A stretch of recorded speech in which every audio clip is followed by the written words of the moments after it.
Hey everybody, this is Eric Enge, CEO of Stone Temple Consulting, here in worldwide Stone Temple Consulting headquarters. For the record, it does happen that sometimes I do the show from my my office. A little sloppy today. I have my Digital Marketing Answers show banner up here. I might fix that when I get Phil talking here in a little bit. But it switched to the Digital Marketing Excellence show banner. But in any case, welcome. And we're here to talk about video marketing today, video content marketing. And I think this is such cool stuff. And the reason why we asked Phil to be on the show is he did such a fantastic job in the presentation he did at MozCon. Both Mark Traphagen and I got very excited by that. And that's why we have asked him to join the show. Phil, why don't you give yourself a brief introduction for everybody? Sure, thank you very much, Eric. So my name is Phil Nottingham, and I work for a company called Distilled, and I'm the in-house video strategist there. I must apologise to start with that I'm currently in my bedroom in my house in London. I was meant to be doing this in our nice studio where it would have looked all professional, but unfortunately I had to rush home for a DIY emergency, so I don't look quite as slick as I would normally hope to as somebody who works in video. Yeah, so I work in Distilled, and I basically manage the, I guess, the strategic and kind of vision side of the video marketing for the clients that we work with. So we have a production team as well who handle the content creation, and my main job is really specking out those strategies, both from a kind of creative and a technical perspective, sort of setting goals, setting expectations, coming up with ideas, and then actually getting other people to do most of the work. So I think that's probably a reasonable assessment, and I'm sure other people in the company would agree that tends to be my role, is just telling other people what to do and not actually having responsibility for delivering that. So we work with, still work with a bunch of different kind of size businesses. We're mostly known historically, certainly, for our expertise in SEO and search engine optimization. So we do a lot of work around that. And then increasingly we're doing more and more content marketing, so link bait style stuff to pick up links and get people ranking higher in search results, and we do some work with video in that regard as well, and increasingly we're doing more sort of branded campaigns and improving content for conversions. So I work with our content strategy team and our creative team and our SEO consulting team to kind of put this together and work out where video can fit into the mix for all of our different clients across the world.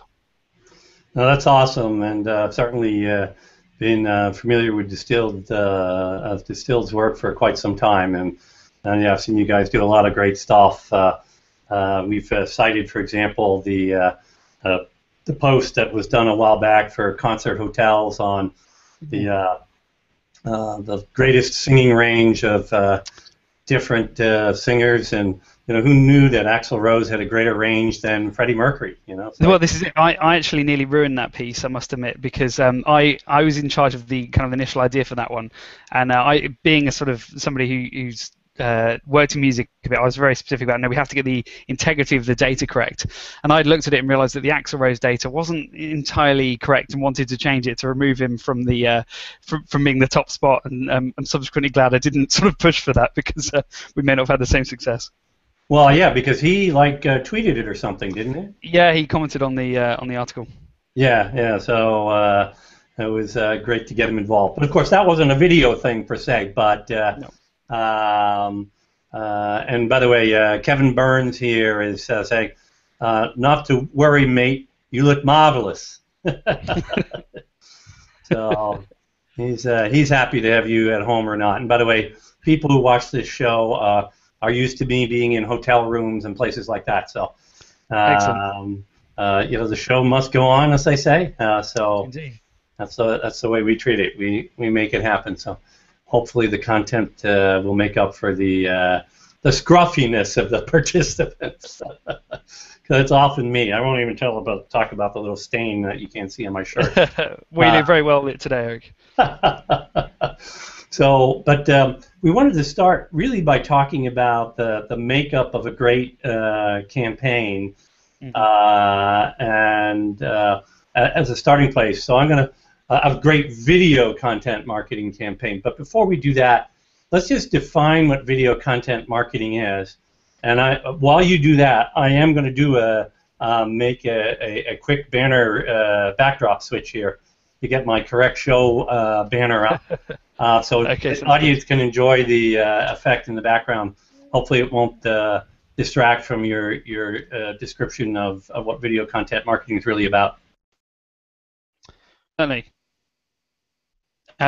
Sure. So content marketing, it sounds like, and I know that sounds like a very simple thing to suggest, but ostensibly it's content marketing with video, and I think you need to think of content marketing as the genus there, as the core, the hub of what we're talking about, and then the differentiator, the focus is then just video. So broadly speaking, the principles of content marketing across the board just apply kind of sliced all the way through video. If you think of video as a form and a media type, you can consider all the different kind of practices and activities that you should be doing for content marketing as a whole, and this broadly applies in some way to video. Now, there are a few unique video, particularly from the technical side and how it's handled by search and social, which means it, as a media type, has a somewhat different way of being presented and delivered. Also, there's a lot of questions around hosting, embedding, and all that kind of thing. But the core focus and the discipline is broadly the same. It's what kind of content angles to in place and how you're going to measure. We kind of think of our content marketing and the balance scorecard, and the balance scorecard has 5 different things, which is form, YouTube content, so what kind of content you're creating, audience, who you're targeting, conversion, so what are you trying to achieve, what's the main goal, and then measurement, how are you going to actually address that, what are the key performance indicators for that particular piece of marketing. And you can think about video all the way down, as all other kind of media types do. Yeah, absolutely. And you see, I did manage the backdrop switch here while you were talking, and it's a totally different show. So that was a little video marketing content right there. But in any case, yeah, so like any kind of content marketing, though, right, you have to really think about how you put the campaign together. So that's going to start with things like, what are your objectives? What are you trying to accomplish, right? Who are the people you're trying to reach and who you're trying to get your message to? What kind of content might they be looking for? Where do they normally go, right? And then, you know, what's your strategy for reaching them? So I've kind of started the conversation. Why don't you, draw that out and talk some more about what goes into a good overall campaign? Yeah, sure. So, I mean, I think there's kind of 2 somewhat paradoxical principles that I consider here. So one is that all content should be goal-driven. So you kind of have to know what you're trying to achieve at any point and really make the core decisions about what you're going to create, how you're going to implement it, all that kind of thing, based on the goals. And if you have the goals in place in a very strong, coherent manner, all the other decision-making is going to be quite simple. Simultaneously, particularly with video, I think you should be experimenting heavily. Mostly because actually most things haven't been done yet. It's still a relatively new playground system of content delivery. I mean, online video itself, in reality, is probably only about 10 years old. Back in 2004, when kind of you started to get some semblance of streaming being possible across broadband.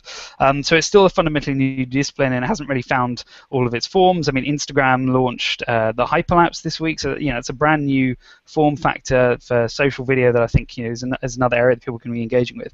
So simultaneously, you need to be thinking about what you want to achieve, and then actually experimenting with things out there to work out what might work for you and what's going to be relevant for your audience. There's a kind of principle that we sort of tend to approach with content marketing campaigns as well, which is always be valuable.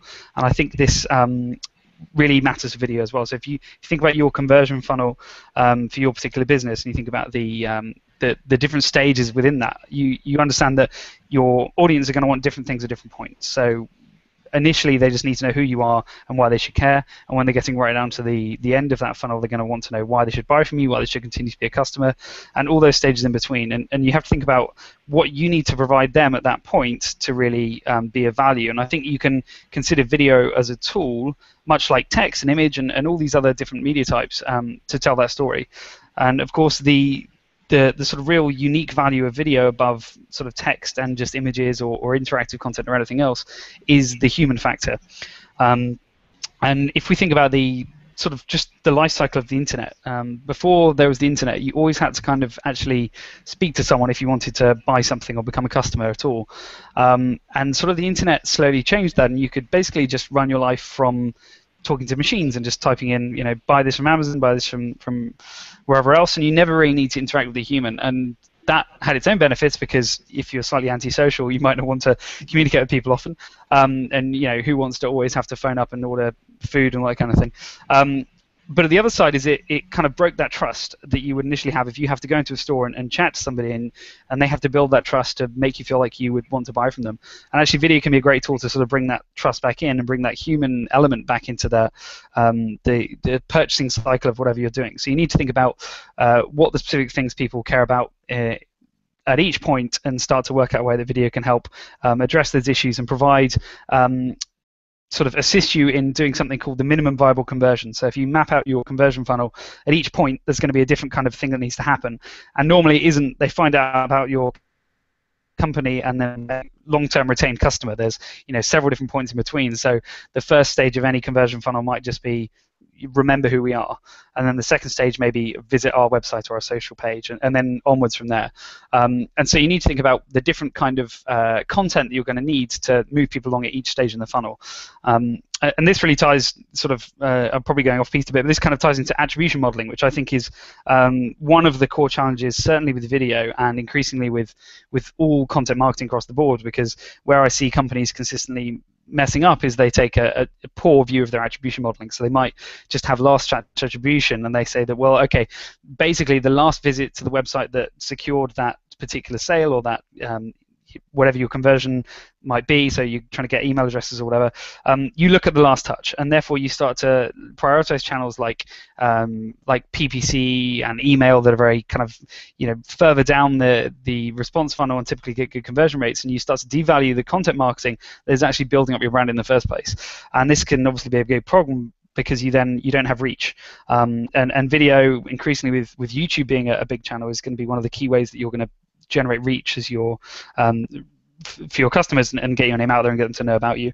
And sadly, one, because YouTube's analytics are just abysmally bad, and secondly, because I think Google don't really necessarily want to give you that data, actually tracking direct traffic or, you know, direct results from YouTube marketing is increasingly difficult, and you need to think of it more like TV and one of those channels where you're mostly building awareness. Yeah, well, I mean, I think you raised a great point too, which is like that you have to really think about the I call them micro conversions or conversions along the way. And to me, I mean, I think about that as like all content marketing. This isn't about you're going to put a piece of content out there and then boom, someone's going to buy it from you or buy what you're selling, because the video isn't what you're selling. Hopefully, video is non-commercial. You're building reputation. They don't watch the video, come to the site, and buy something. So I love your description of the first level of conversion, which is, okay, they remember who you are. Yeah. And maybe. Yeah. It might just be subconsciously that name rings a bell. It could be as simple as that. And right. With, you know, traditional brand marketing, that is what it is. Well, that's right. I mean, the old saying, and I forget the guy who said it. It's a very famous saying about basically there's 7 impressions to a sale, and that's a saying that predates the era of internet marketing, right? That was, you know, TV, print, radio advertising. On average, it was 7 impressions to a sale, and so it is in content marketing, right? And by the way, that old-fashioned advertising was broadcasting and pushing product in your face, right? And we don't get to do that, right? In our modern world. Besides which, it's less fun to do that. It's more fun to do this stuff anyway, in my opinion, because then I can just like show up on shows like this and be opinionated and exactly. That said, it's interesting that I mean, we've seen this trend over and over again. So back when TV advertising was first a thing, the first TV ads were direct response and, you know, buy this, buy this, buy this. When, you know, PPC ads and you know, display advertising was first a thing, it was buy this, buy this, buy this. And now we're starting to see video, particularly YouTube and online video marketing and pre-rolls become more of a thing. So the first thing that people do is all this, buy this, buy this. And it's only kind of now that people are starting to think of it a bit more creatively and come up with interesting content.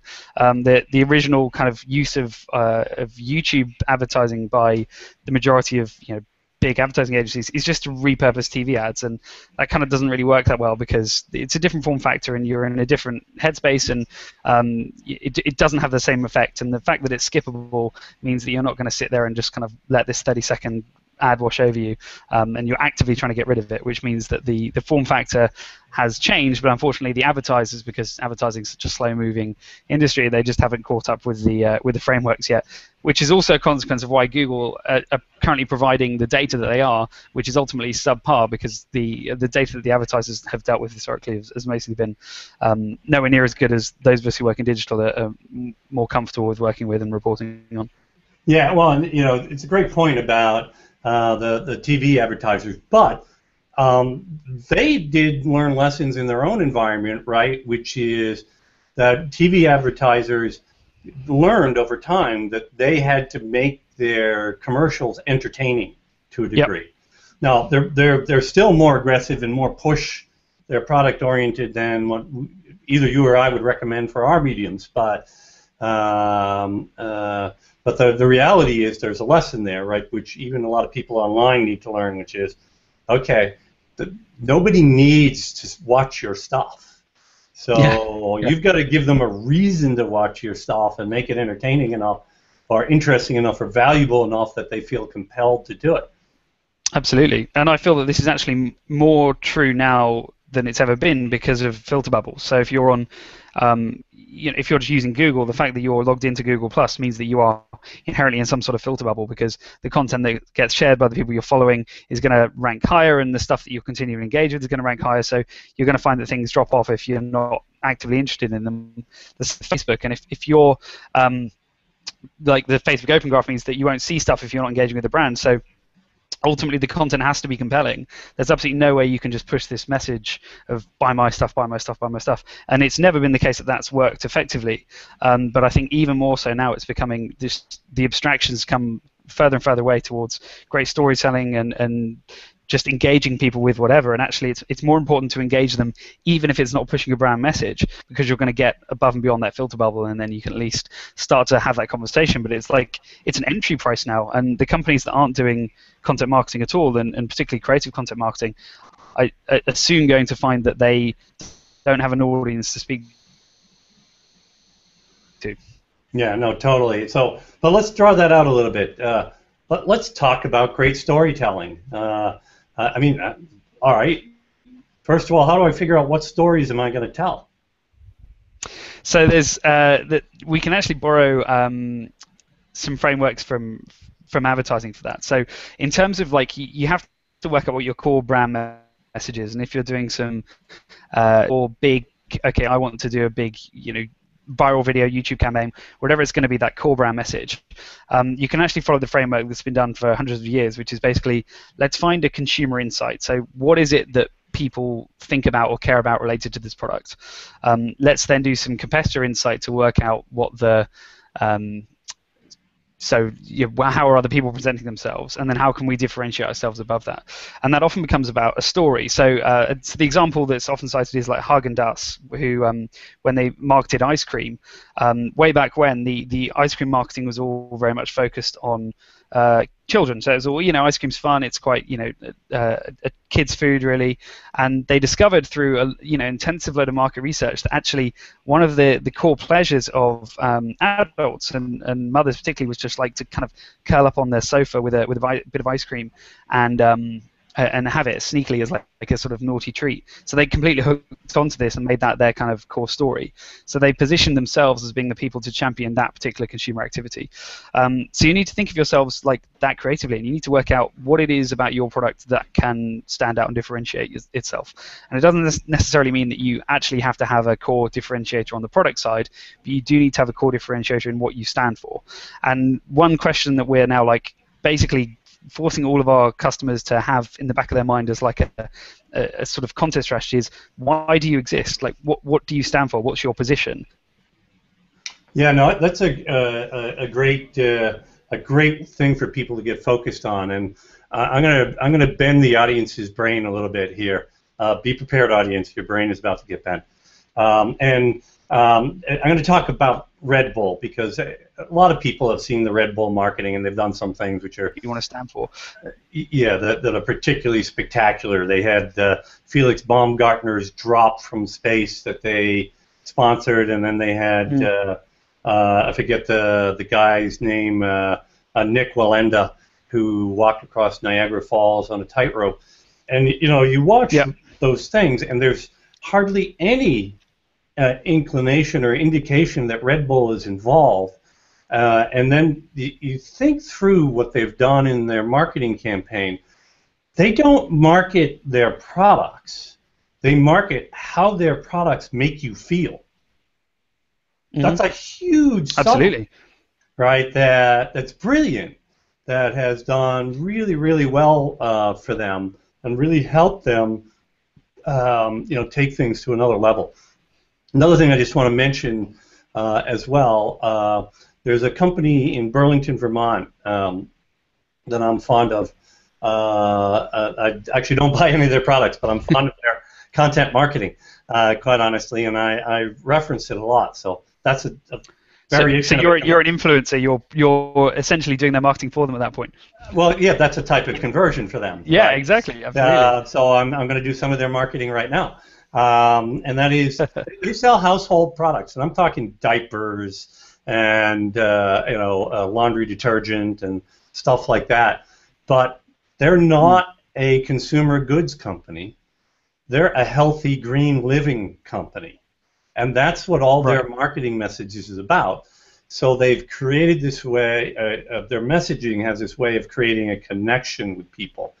And to relate to this show in particular, where we're focused on video content marketing, although those two examples and the way you presented things as well, Phil, could extend to really all content marketing. But in the world of video now, it's like you have a really interesting opportunity to connect with people through videos because it could be a lot more personal in a lot of different ways. Exactly. And I just want to sort of mention that just to sort of cover off an objection I often get to this, which is, it doesn't work for B2B companies, and I work in a boring industry. I'm B2B, like we sell to businesses. It's not exciting. We can't make our offering sexy. We're not personal. We're not human. And I don't think any of that is reasonable because, and the example that I cite just because we had great success with them is one of our clients here in the UK called Simply Business. They sell small business insurance to other businesses. It's really boring. But they've had some really good success with their video content marketing, which is basically they find business success stories and they talk about these businesses and they support them. So their whole brand positioning, even though they sell insurance and everybody hates insurance, you don't want to buy insurance. You only buy it to stop yourself getting sued.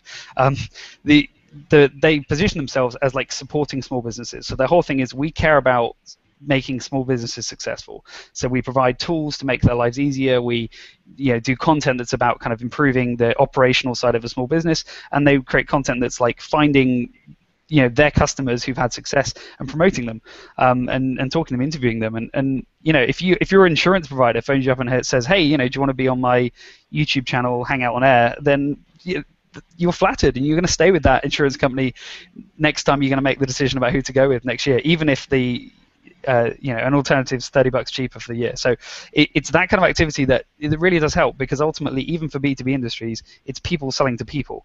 You might be in that kind of business mode, but you're still a person in a business making a decision. And all marketing is about conversation and about people. You just need to kind of break through that and realize what kind of conversations do your customers want to have. Yeah, no, totally. And what they're doing is they've created a connection through these things that what you've helped them do. You created this connection through these things that they're doing to help businesses, and then a trust emerges. So, Exactly. are you going to buy insurance from someone you trust or a stranger? I think that decision's pretty easy, right? Yeah, exactly. You know, so that's a fairly sensitive kind of conversation when you're talking about buying insurance too. So my comment tracker is not working. I'm just telling the audience this now. So I am going to try to pull some questions directly out of the event stream and bring them into the show. So please do continue bringing in your questions, and I will be mindful of that. I'm going to mention one from Denver Prophet Jr. right now, which is, it's a very specific question, but you might know the answer, Phil. Sure. Do you have any news about YouTube creators being able to collaborate with closed captions? I see the community section there where others may propose subtitle closed captions, but I don't have that ability yet. In short, no, I don't, I'm afraid. I don't know anything about that particularly. I don't work typically that much with the YouTube creator community. I tend to work with the businesses doing marketing, which I tend to divorce from the creators who are trying to monetize the content. So I'm afraid I don't know the answer to that question, but I will have a look. Yeah. So a different question from Christopher Vogelman. Does video evoke more emotions than text? This is a layup. Than the written word would be. So, and cool. Yeah, it's a short lecture on aesthetic theory.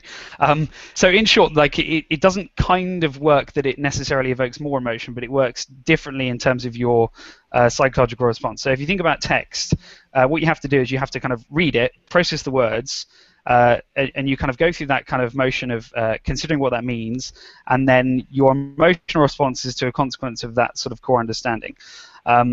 So you kind of get the emotion after that cognitive process of the cognition and the core rational understanding. So the emotion comes after the rational part. With video, it's kind of the other way around. So the fact that you have the music and the visuals in front of you, it becomes very concrete. So text isn't very concrete, right? It's inherently abstract. So it is a concept that's being written out. Book, that's why a book has long descriptive passages. Image and audio the other way around. So if you think about going to see a painting in an art gallery, or you go to an opera or something, the emotion washes over you before you necessarily understand what it means, and you kind of apply that meaning and that understanding afterwards. So you might see this picture and think, wow, that's beautiful, and it affects you quite viscerally in that sense. You have to actually then go through a bit more to really understand what the core message is and what's being said. So it's kind of a switch around of the priorities and how it's processed in terms of your brain. Which means it's a kind of different way of having emotion. Does it necessarily have more emotion? No, but it's more immediate. Right, and when you're, and exactly, so, and in the culture that we live with, the world we live in today, right, where everybody's in a rush, if the first thing you have to do is draw someone in, then, a video, it can do that a little more easily. But you're right, it does not necessarily deliver the message better, depending on the nature of the message and the audience you're trying to reach. Absolutely. I mean, you can imagine this. You can actually answer this kind of question and to consider, would it work as video or text? Just if you think about, like, if you're on a product page, would you want a video that just sort of lists the different specifications of that product? Well, no, you wouldn't. That would just be not very good, because you want to kind of read and process and relook at that and compare to other alternatives. Simultaneously, it's much easier to have a video that kind of shows has somebody showing how the product works, because somebody writing a long description about how that product works is not very interesting. And you think about, like, the Will It Blend example of where they have this series, Blend Tech, where they put consumer electronics in a blender. That would be a terrible blog post. You would not want to read a blog post about putting an iPad in a blender and saying, oh, it blended really well. But you're quite happy to watch that. That's, like, exciting to watch. And so it's a different form factor, and you have to think about the best way to deliver that specific idea. Right, and then in contrast, I'll just give a different example, which relates to some of the things that we do for Stone Temple Consulting's own marketing. I mean, we do publish study information on a regular basis of various kinds, and sometimes it gets down to tables of data is what you need to show, and much like you talked about before with the feature comparison kind of thing. the tables of data, you kind of need to see how these numbers are comparing in scenario A versus scenario B, and you get kind of an image that shows that, but it isn't necessarily you and me talking heads in a video doing it, right? So there's a balance to how all these things happen, and what's the best way to present them. I'm going to take on another question. This one's from Scott Scowcroft. He asked, he's commenting on my 7 impressions to sell, and then he's asking, oh yeah, but it's not as simple as someone sees your avatar and that's one of your impressions. And no, that's absolutely right, Scott. An impression in the context of a broader content marketing initiative might be that they saw all or part of a video you did, might be they saw a different content piece, might see you getting quoted in somebody else's magazine. It's a little bit more substantive than just seeing your smiling face, unless it's my smiling face, of course. So, and that's true. And a lot of companies make that mistake in that they'll do content that actually has no relation to their brand or message at all. So and they has some value, but the impression might not be worth anything because nobody knows it was by their brand, and they might think, oh, that was cool, but it doesn't. That's not necessarily a valid or useful impression. Yeah, the association wasn't created, so yeah. You didn't really get the benefit of out of all that. So I'm going to keep going with questions here for a little bit because we have a bunch. Christopher Vogelman with another one. Although we often nod our heads at the importance of content marketing, isn't it really the emotional experience that the consumer wants? I think you partly answered that one already in your last answer. Well, sometimes, yes, but not always. Yeah, I think, it's an important part of it. The content marketing is a tool to kind of generate that journey, and obviously you need to have that emotional connection to the brand to retain that sale. It doesn't always have to be emotional. You can still, go into a decision very rationally and having been through that content marketing process. It's more a case of you almost need the kind of more creative content marketing just as an entry price to get people to understand what you're about. And it becomes one of the only ways you can actually make that happen because all the other kind of avenues are being slowly blocked off. And it can be very useful tool in terms of making increasing very really good. Actually, just having a simple product video can make a big difference, and it doesn't have to be emotive. It can just be, we're going to answer some frequently asked questions, and we're going to make sense of some very complicated, very technical product, particularly for software as a service. Like that kind of sort of screencast instruction video can be a great way to increase sales and get people more engaged with what you're doing, even though there's no emotional connection there. Yeah, and then another question from Christopher Vogelman, who often gives us about 70 questions a video. No, that's not a target, Christopher. Don't feel any need to do that today. But he actually asks us great questions all the time. He's asking, what place do ghetto videos have in content marketing? Does professionalism get in the way of emotional engagement? So I think it's a great question. Yeah, it can do actually, and the often the mistake that I think companies make is they'll hire actors to tell their story, when in reality, you can see when it's an actor. Like people are conditioned to knowing when somebody's performing as opposed to being honest, and most of the time you just want to hear the honest story and the honest answer of the CEO or the person in question, and you'll forgive something that's slightly low quality if it has a bit more trust and it has a bit more integrity to it in a sense. So I think yes, absolutely, that there is certainly a place for doing things cheaply and simply. I think that you want to make it as good as you can for obvious reasons, but it doesn't have to be super high quality. It doesn't have to be super high spec. Like you can shoot stuff on an iPhone and still make it good. And actually, if you go check out the Wistia Learning Center, Wistia, a video hosting company, and they have a bunch of really, really good resources for basically making ghetto video and making it look professional without spending much money at all. The core thing is just to have that honesty and integrity about whatever it is you're doing, and yeah, you use whatever resource you have at your disposal. Well, and I've seen situations where actually a little bit of rawness is actually an advantage. Completely. Right? Because it comes across as more genuine, right? There is absolutely a place for the totally professionally well put together video or other piece of content. But sometimes it's like, when the mistakes happen and you can tell it's a real human being and I mean, you're getting the real person at that point, right? And people can connect with that, and that can be very valuable. In fact, the show we did on Tuesday, it got off to an embarrassing start because I had Martin Shovington and Mark Traphagen on the show, and I introduced Martin as Martin Traphagen, and then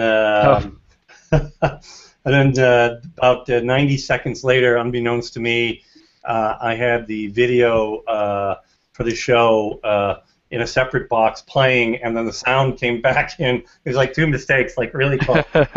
Yeah, that makes it fun. It's the same as when you go to see a a theatre show or something, and actually the audience can be drifting off to sleep and not even that excited, and suddenly somebody makes a mistake and they're engaged and excited, and it becomes that's half the fun. It's subverting the expectation, and I think having that honesty and just being who you are, and being who you are as a business is a big deal. And I think increasingly transparency becomes a value of businesses that is not very transparent, and somebody can go to your website and not know who you are, what you stand for.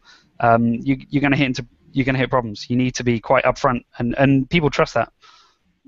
Yeah. Next question. See, they're pouring in here, Phil. So people love this topic. Oh, dear. Jason Goodman asked, do you recommend having annotations in a tutorial video that link to our site, or your site, as case may be?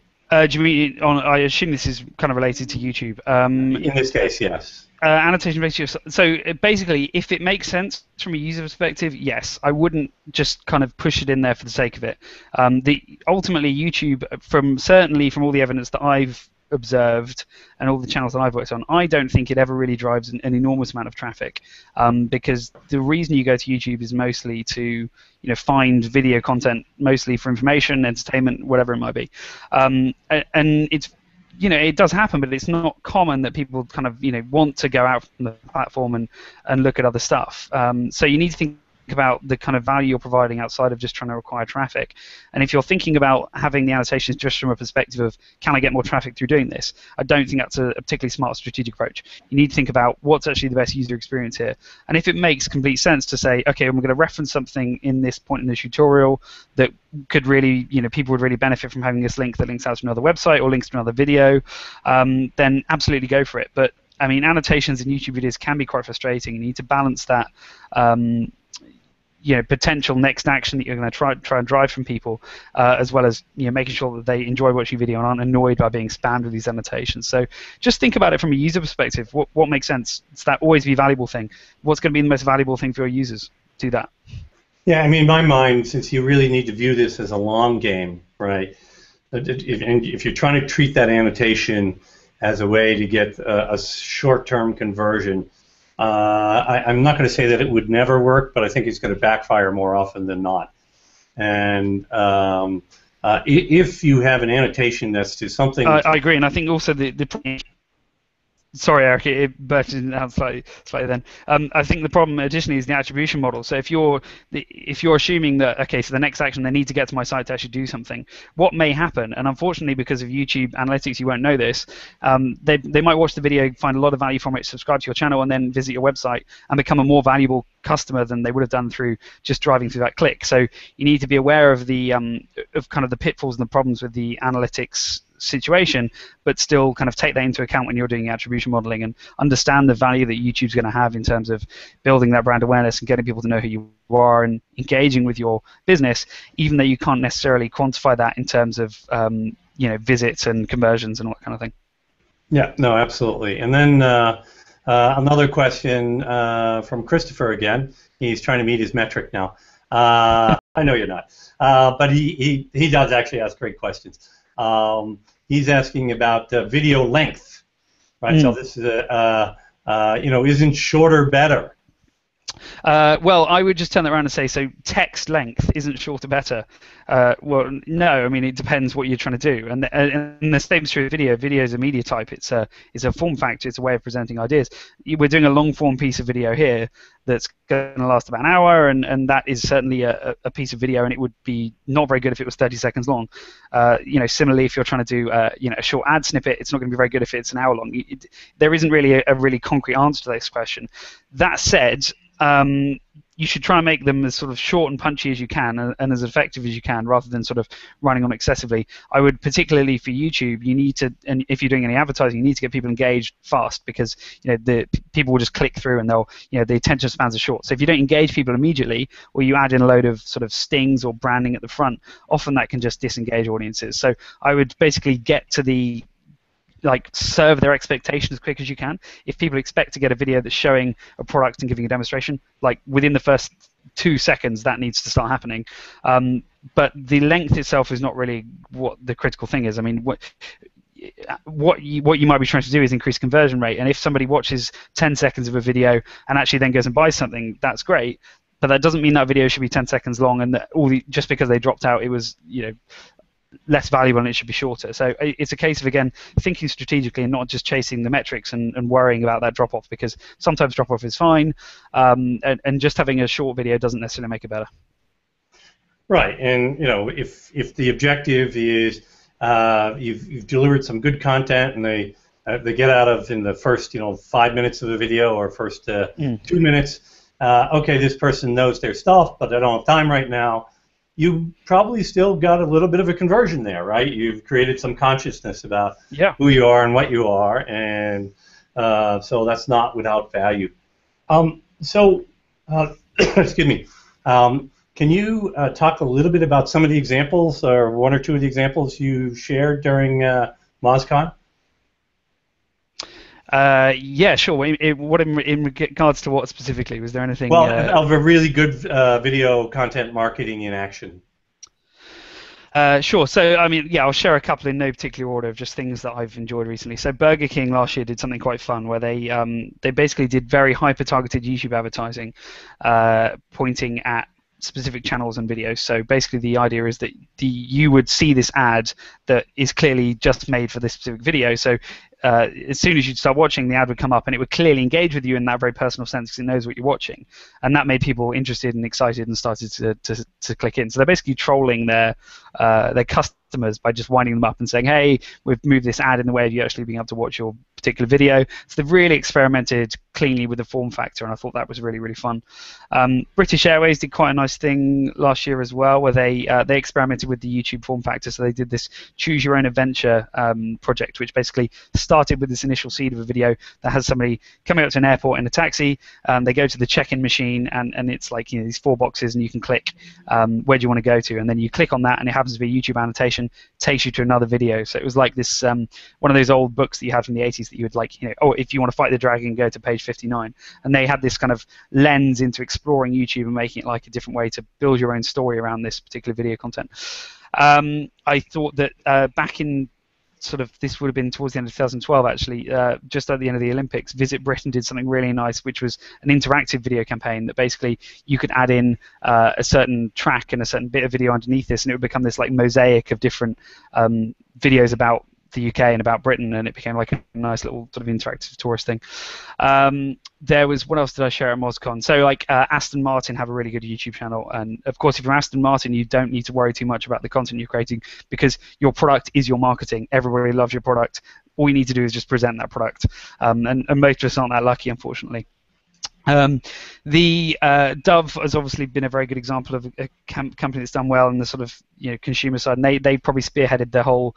There's a lot of companies now trying to get this kind of like feel good content towards women's products and empowerment and that kind of thing, and they probably kicked that off with. Any others? I mean, there's tons. I've got lots of blog posts out there where I kind of like cite various examples, but.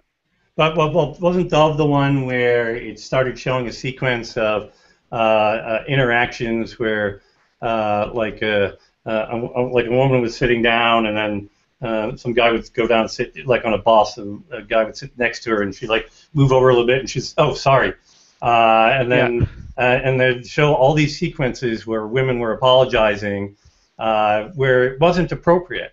And then they showed a separate set of sequences after that, where they turned around and the women were like that they weren't being rude, but they were just treating themselves like equals in the whole conversation, as well they should, and it drew this huge emotional reaction from people.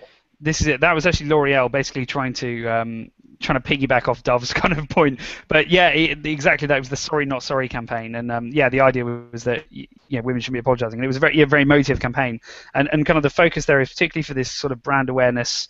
Core top of funnel messaging stuff. Increasingly, that's where you have to get the emotional connection. If you're doing a video that's a bit more conversion focused, trying to drive sales at the point that somebody might be willing to become a customer, it can be quite rational. It can be quite product focused. For this, building that brand name, you need to get that emotional engagement, because emotional engagement is what is going to make people share it, basically. And if you have a video that doesn't spark whatever that emotion may be, it can be disgust, it can be excitement, it can be pleasure, it can be fear, or anything like that. It doesn't really matter whether it's positive or negative. That is what makes something shareable. And so what they did very well with this Sorry Not Sorry campaign is had a sort of a mantra and a message around that people would obviously want to share, because it was a positive thing. And you can imagine somebody going to their Facebook and being like, I love this campaign, I love what it stands for, and I want to share that to my audience as well. And it's that kind of mechanic that starts to get things shareable and starts to build that organic traction. So increasingly, if you're doing that kind of big play campaign, big emotions, that's what you need to go for. Big emotions, whatever that's going to be. Yeah, totally. I'm going to take on one more specific question, and then I want to go into a closing topic for the show. But the specific question is, what about getting listed in the IMDB? Is that something you've experimented with? Is it useful? What are your thoughts? I have done, I know quite a bit about IMDb, because I used to work for a kind of reasonably competing site where we were playing around with stuff, so I used to sort of scrape them and see what was going on. So getting listed in the IMDb, if you're a content creator, and sure, why not? It's another place to have a reference. I don't know that it necessarily provides a great deal of value. IMDb own their database, and it's just a sort of big repository. It depends what you're trying to achieve, I guess. Obviously, if you're doing kind of brand campaign stuff, it might not really be relevant. It's mostly for film and TV. But they have a good database. It's a good site. Yeah, fair enough. Okay, so I'm going to pose the question. I've not done any video before. How do I get started? How do I engage? Yeah, sure. Great question. So just get yourself any sort of camera, a smartphone, a cheap DSLR, just something, and just start experimenting. Number one, just start creating something. You have to kind of remember whatever your first video that you're going to create is going to be awful. But you need to start to get good and start to experiment and start to get better. Somewhat tongue-in-cheek, I like to refer to it as kind of like losing your video virginity. So you need to just kind of like go for that, and then you're going to actually experiment getting good. And the more that you're going to get through that, the better you're going to become. You're going to start to understand your tone of voice. So all brands and companies that start to get good at video content marketing ultimately end up with this tone of voice for video, which is the same with blogs. It's the same with all kind of content marketing. You have a style based off the personalities and the creators that you're working with. So start to get on camera, start to talk, start to do anything, make some mistakes, basically. And this, I'd apply this same kind of methodology to all sort of content marketing. You're never going to get it right first time. You need to start to play around. So I'd start to do that, and then I'd start to basically track what's happening. So if you're doing some on-site video, start small. Maybe do one product video, maybe do one teaching video, a screencast if you have a software product, whatever. Just start small. Make sure you get things tracked and set up properly. So whatever hosting platform you're using, integrate that with your analytics and start to measure what effect it has on your customers. Are people watching it? What's the retention? What's the drop-off rate? The more content you're going to create, the better you're going to be able to use the analytics to understand what's been relevant for your audience and what people have enjoyed and understood. If you're focusing on YouTube, you can do the same thing. And the more you start to create, the more you can experiment, the more you start to understand what is relevant for your audience, what works, and then you can start to think big and you can start to decide what kind of goals you're going to start applying to this video, decide where video can really help in your particular conversion funnel and where it's going to be of value for you. So most companies are never going to start with the big brand viral campaign. I would always start small, just have small goals of maybe I just want to have one video on this page and see if I can improve conversion rate by a fraction of a percent. And the more you can do that, you're going to start to get good very, very quickly. Yeah, reminds me of a couple of different conversations. One is the last time we had Rand Fishkin on the show, he basically, and we were just talking about content marketing more generally, but it applies equally well to video content marketing. you are going to be pretty bad at first, probably. Yeah. And he talks about the first year of Whiteboard Fridays and going back and looking at that, and it's like, oh, really, we released that? Oh, Yeah. you know, kind of that kind of reaction, and because of course they've gotten a lot better. And he says, you know, talking about him, he said, and people say, oh, that Randy's so good on video, and it's like, you got to understand there's so much practice that has gone into all of that, you know.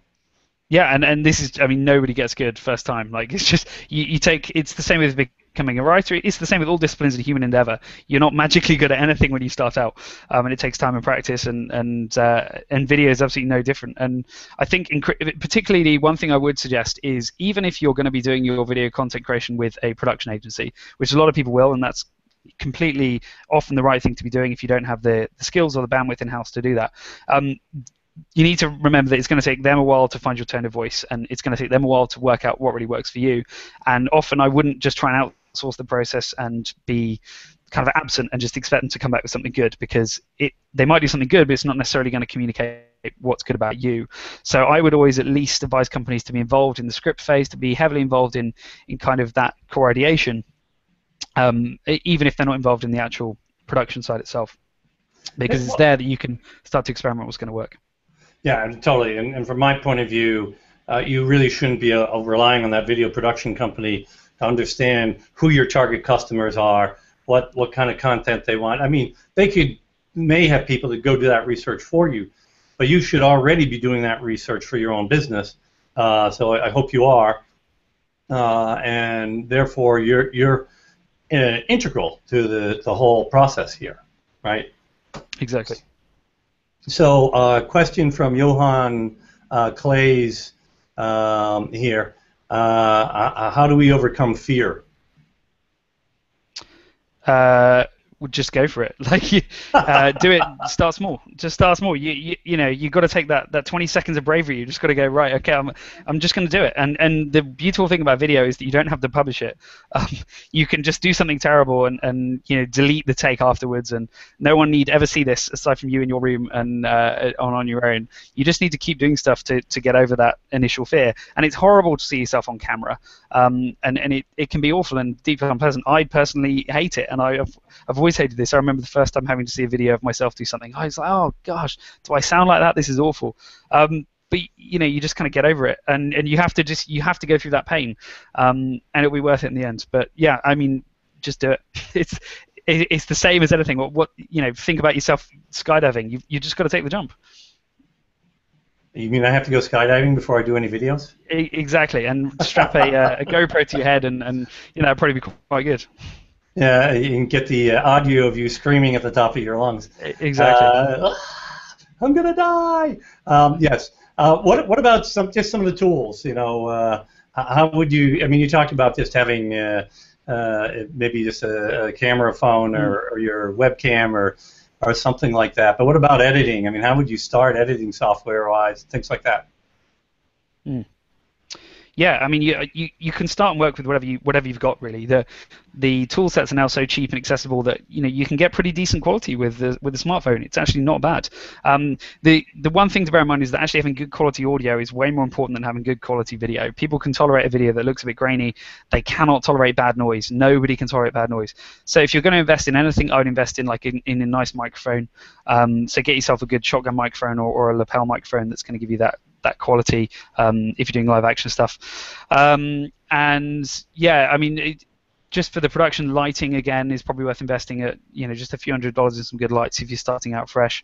In terms of the marketing tool set, there's a few really nice tools out there that I've been enjoying playing with. So one that I really want to recommend is called Tubular Dashboard. So if you're doing YouTube, it's just a great tool set, probably better than the YouTube analytics tool set in terms of measuring engagement, what your audience are doing, where they're behaving, what other content they're watching. Really smart. So I'd definitely recommend signing up for that. And then for hosting and for analytics, I think Wistia is currently the best tool set on the market. Yeah, there's a lot of comments here in the comment stream about Wistia being a great tool set. So yeah, it's fantastic. I do quite a lot of we're quite good friends with Stu and Distilled, and we've had drinks together a few times, and I'm going to see them in a few weeks. And yeah, I think they're really good guys. They've got a really smart product, and I would thoroughly recommend it for the vast majority of companies. Like, I'll quickly cover off the hosting question. If you're doing, like, for conversion video that kind of you want to attract people to your site and have them secured on your site when they're watching the content, and you're a kind of small or medium-sized business, Wistia is absolutely the best solution for you. If you're trying to monetize content or trying to sell ads on top of it, so you're a media company, I'd recommend using Brightcove. And for all the kind of video that you're doing that's going to be out there for branding and building a brand, I would just host it all on YouTube. And that's basically all you should be using. Currently, I don't think any of the other products out there are all that good. If you're on a massive enterprise company who's pushing out lots and lots of content, and you need really smart tools to manage that, then Brightcove's pretty good as well. Yep. Yeah, definitely great tools there. Lee Rickler is asking, or actually makes a point about, back to the fear question, turn the fear of making a mistake into an opportunity to learn. I'm just actually going to draw that concept out a little bit too, because I was in a dialogue with someone earlier today about this. Not only do you not want to be afraid of failure, you want to embrace it. And you want to embrace the concept of failing fast. The faster Absolutely. you fail, the faster you get to that lesson and you can move on to the next thing. You are going to have failures. So you have to be able to live with that, and you actually have to embrace it and try to drive to those failures as quickly as you can, not because you want to fail ultimately, but your success will come from the lessons you draw out of those failures. And then you turn into better and better things. So like I learned in my last show, Martin Shervington's name is not Martin Traphagen. So hopefully I'll remember that. Good Mary Mark, yeah. So, yeah, it's a learning process. I completely agree, and the key thing is to try and fail differently the second time round. So to try and not continually fail in the same way over and over again. But we have quite a nice. Well, one of the principles that we kind of implemented, Distilled, in terms of our delegation, our work, which I've really come to love, is when you get good at something, delegate it, and always get other people doing stuff that you're not doing, so you have got good at doing, so you can spend more time learning new things, trying stuff out, and keep trying to fail. Don't feel that when you've got good at something, you can be comfortable in that position, which is, I think, a good rule of thumb to have. Well, yeah, I mean, I'm going to go back. I'm going to just go back to the quote or the summary of the quote that I brought in from Rand. I mean, he talked about, he didn't say his first 2 Whiteboard Fridays were awful. He said the first year was awful. Yeah. Okay. And don't get me wrong, Moz, there was SEO Moz at the time, was getting value even during that time frame, because people do embrace the humanity of you and what you're doing and all that. So it's not like you're spending all this time and effort and you're digging a hole with your potential customers that you can never get out of, and you're convincing them all to never buy from you ever again. It's not all that drastic, right? Absolutely not. And in Rand's somewhat defense, even though I normally like winding up Rand and teasing him, I will, in this instance, give him a sense. It wasn't bad at all. It was quite good for the time. It looks a bit crummy now if you go back and look at that first year of Whiteboard Friday. But you've got to remember that was, was it 2007, 2008? I mean, video is still quite young then, and you didn't have the same, you couldn't stream at the same quality. So right now it looks grainy and terrible, and his performance looks, a bit bad. But actually at the time it was pretty good. And we'll look back at a lot of the content that comes out now and think, oh, it's just terrible, refreshing and stuff. Same with website design. Your website design isn't like you've designed a website, done, that's good. Like you need to keep iterating and improving. Totally.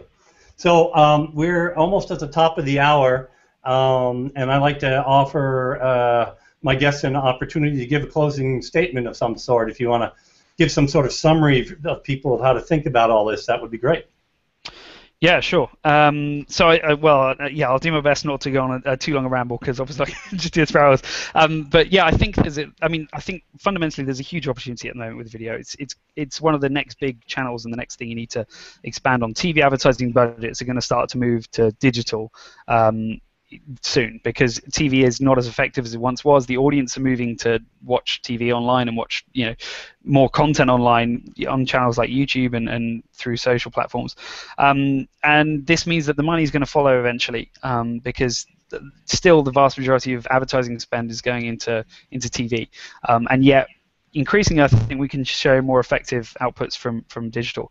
So when this happens, a lot of that money is going to go to digital video, which means that a lot of companies are going to want to start creating more content and spending more on advertising that content as well, which means that we've kind of hit this, just crest of the wave now, where if you're not starting now, you're going to be facing an uphill struggle.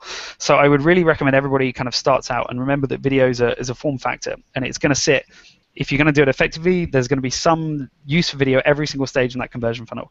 It's going to be a video that you could do to help improve the conversion rates on certain of your product pages. There's going to be a video you can do to help teach your customers how to do certain things better. There's going to be a video that can get people generally engaged with one of the messages you're trying to tell. And there's going to be that video that's going to, go viral and get people to know all about you. So there's so many different approaches, and the core way into that, I think, is to just start experimenting, to start creating different kinds of content, to experiment with form factors, and to understand really what's going to work for you. And one of the critical components with that is firstly being willing to fail and actually actively trying to fail so that you can start to work out what works for you, and making sure that you're not held to completely unrealistic KPIs like, oh, we're going to create our first video and we want to get 10,000 views on it or something. I mean, it's just, come on. So start small, think big, think about the long-term trajectory of having video across all your different marketing channels and all your different points in that conversion funnel. But start small. Start just doing a few little things, see how it goes, test the response with your target audience, see how they respond to it,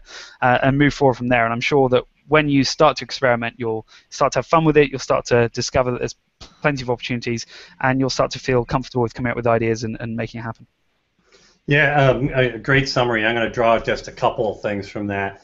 We have the Hangout on Air environment that we're on here, which is itself its own novel experiment and has some crudities to it. So when we have an environment like this, just because of the nature of how we're broadcasting, you talked about how essential sound is. You had a couple times in the show we've had little brownouts in the sound, and all of this is going to improve, and the whole marketplace. I'm using this kind of Hangout on Air environment as an example, but the whole capacity of the market and the infrastructure to handle video is going up dramatically.